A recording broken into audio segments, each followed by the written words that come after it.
ప్రియ భారతదేశ పౌరులారా, భారతదేశపు గణతంత్ర దినోత్సవపు శుభాకాంక్షలను మీ అందరికీ కూడా తెలియచేస్తూ ఉన్నాను. ఈరోజు మనం 77వ గణతంత్ర దినోత్సవాన్ని జరుపుకుంటూ ఉన్నాము.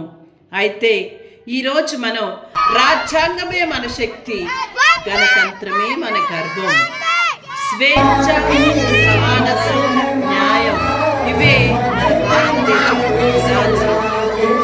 ఐక్యతలో బలం ఉంది, భారతదేశమే మన బాధ్యతాయుత పౌరులపై దేశ భవిష్యత్తును నిర్మిద్దాం, రాజ్యాంగాన్ని గౌరవిద్దాం, దేశాన్ని ప్రేమిద్దాం. విభిన్నత్వంలో ఏకత్వమే భారతదేశ మహత్వం. దేశం కోసం జీవిద్దాం, దేశంతో ఎదుగుదాం.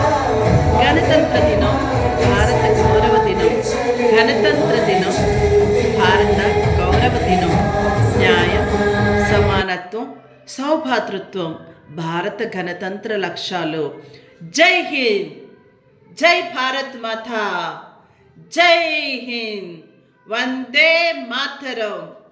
ప్రియ సహోదరులారా, ఈరోజు మరి మనం స్వేచ్ఛ, సమానత్వం, సౌభాతృత్వం అని ఎంతో చక్కగా విభిన్నత్వంలో ఏకత్వం ఉందని చెప్పేసి చెబుతూ ఉన్నాం. కాబట్టి దేశ ఐక్యతను కాపాడుతూ బాధ్యతాయుత పౌరులుగా మనం నిలిచి మన కర్తవ్యాలను నిజాయితీగా నిర్వర్తిస్తూ భారత రాజ్యాంగాన్ని, భారతదేశాన్ని, శాంతిని, ప్రగతిని, సమృద్ధి మార్గంలోకి ముందుకు నడిపిద్దాము.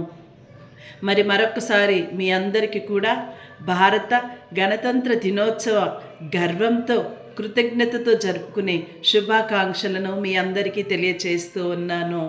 జై హింద్, జై హింద్, జై హింద్, జై భారత్.